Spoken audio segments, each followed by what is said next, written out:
The Joe Rogan Experience. It's the same with Khabib. Yeah. Oh, Khabib didn't fight anybody. No, motherfucker. Yeah. He makes them look like they're fighting me. That's the difference. Look what he did to Justin Gaethje. That's all you need to know. If you say Justin Gaethje's a nobody, you're crazy. You watch that Tony Ferguson fight, Justin Gaethje's a fucking animal. He's a savage. And he just closed that gap. And he ate a lot of leg kicks too, man. He ate a lot of leg kicks that would, I mean, I don't know how many of those you can eat from Justin. Right. Maybe he had like 5 or 6 more in the tank. Right. Till you're on E. But he closed the gap and then wound up finishing with a triangle off of his back. I mean, god damn. A serious question about this, because I went through it a couple times. Mm-hmm. So from the moment he got kicked, then he initiates the takedown. So it was a kick. He tried the first round. He did it off a head inside single. Didn't work. Second round, he tried it off a double from the outside leg kick. First round was an inside leg kick, hence the inside single. Didn't work. So then he goes to the double. It's 22 seconds from that till the finish. So 22 seconds, we're apart. 22 seconds later, you're unconscious.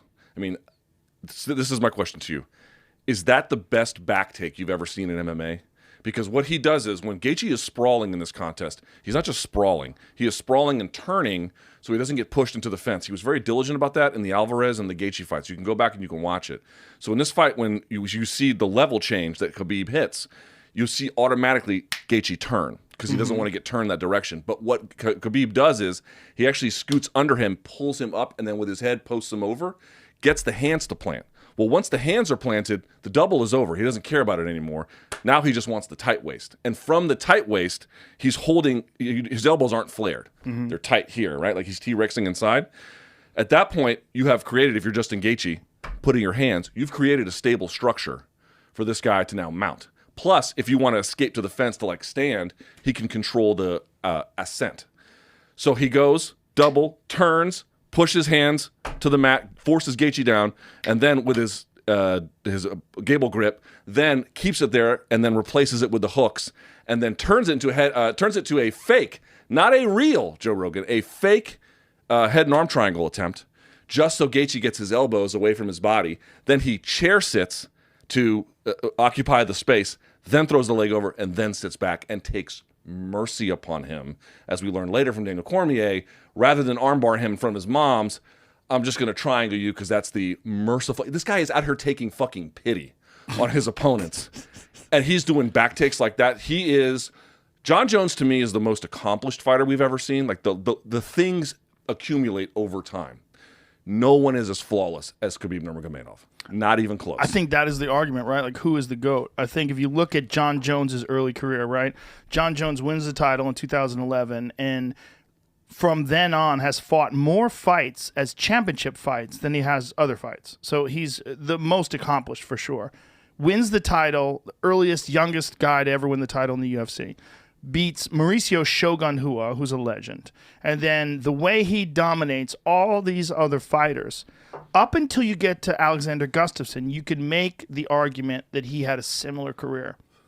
You could make the argument, like if you look at what he did, John didn't lose any rounds. John was smashing people. You look what he did to Rashad Evans. You look what he did to Rampage Jackson. You look what he did to Lyoto Machida. You look what he did to everybody. Everybody he fought up until the Gustafsson fight.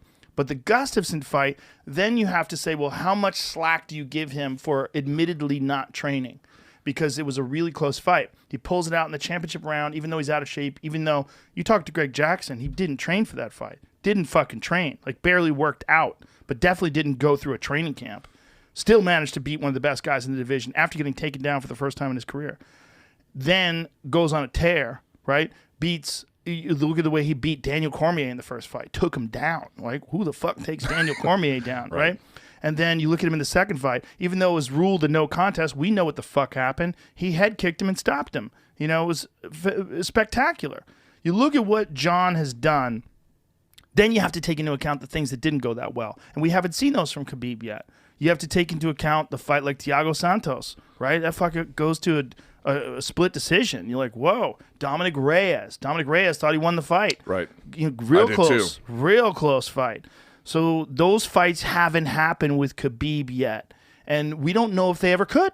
We don't know, right? Like right now, would you see flawless victory after flawless victory? You could maybe make the argument that Khabib lost 2 rounds his entire career. Maybe the second round against Justin, or First round against Justin, you could rather, argue. maybe first round rather against Justin, and maybe the third round with Conor. That's right. That's it. Right. And either one of those didn't get cut, didn't get dropped, didn't get hurt. Right. To never get cut and to never get dropped, I don't think folks understand what that means. Crazy. In a sport filled with, it's not a scientific measurement per se, right? Who gets cut the most or something, but in a sport built on unpredictability, on violence.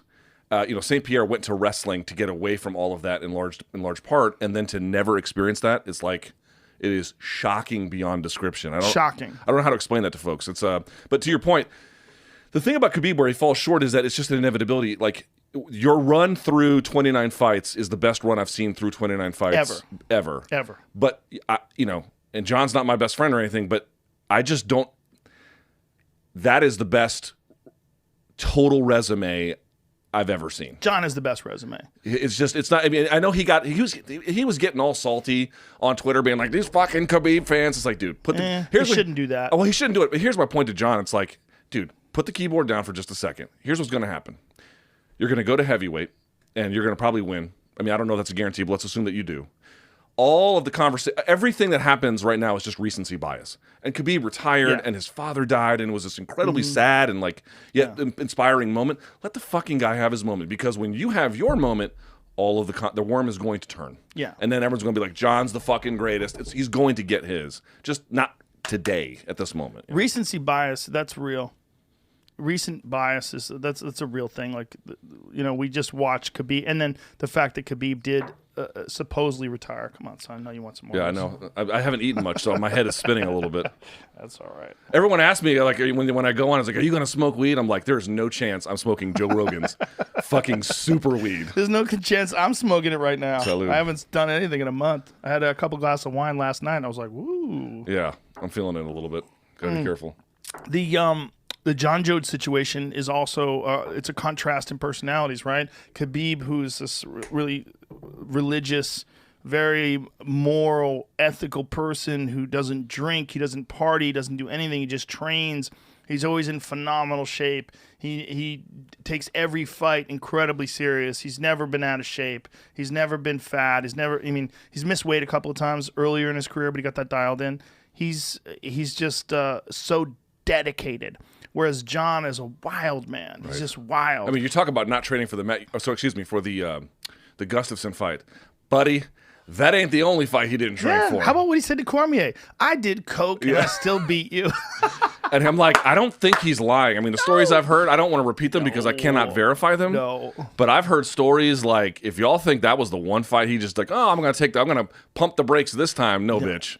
I mean, here's the other part about it. It's like, who's a guy, for example, who maintained dominance through the game and took significant amounts of time off in boxing? Floyd Mayweather would be a great example of that. Yeah. But Floyd has been training as a family affair from adolescence, right? Yeah. For the long part of his life, and he is so gifted that he can take time off, and the game is so developed that people aren't going to make warp speed development in his absence. And so they got a little bit better every time he took a little bit of time off, like the Maidana first fight with the corkscrew punch. Mm-hmm. That was a little bit of a wild card there. But in general, he was able to maintain that dominance. In MMA, the game changes rapidly, super fast, because people are still discovering best practices. In 2 years, people will not be doing the same kinds of things to the same degree they do now. The calf kick and its explosion is sort of an obvious example of that. John was doing things like not training between camps. I mean, that's something only elite boxers do because they've been doing this since they were 5-6 years old, and they can take the time to not necessarily do that. Whereas most MMA fighters are like, I'm a everyday martial artist. I just ramp it up. He would do nothing and then something and still go out there and beat world fucking champions in what at the time was the UFC's marquee division. That is out of this fucking world bonkers. I'm going to beat you as like a part-time guy? Yeah. What? Yeah. You just couldn't wrap your head around it. I wonder if maybe there's some benefit to, because it's not like he got totally out of shape, but I wonder if there's some benefit to that, and that he's not getting beat up. He's not getting his joints wrecked, and there's probably there's a long, it's a real question of like what's the best way to approach it.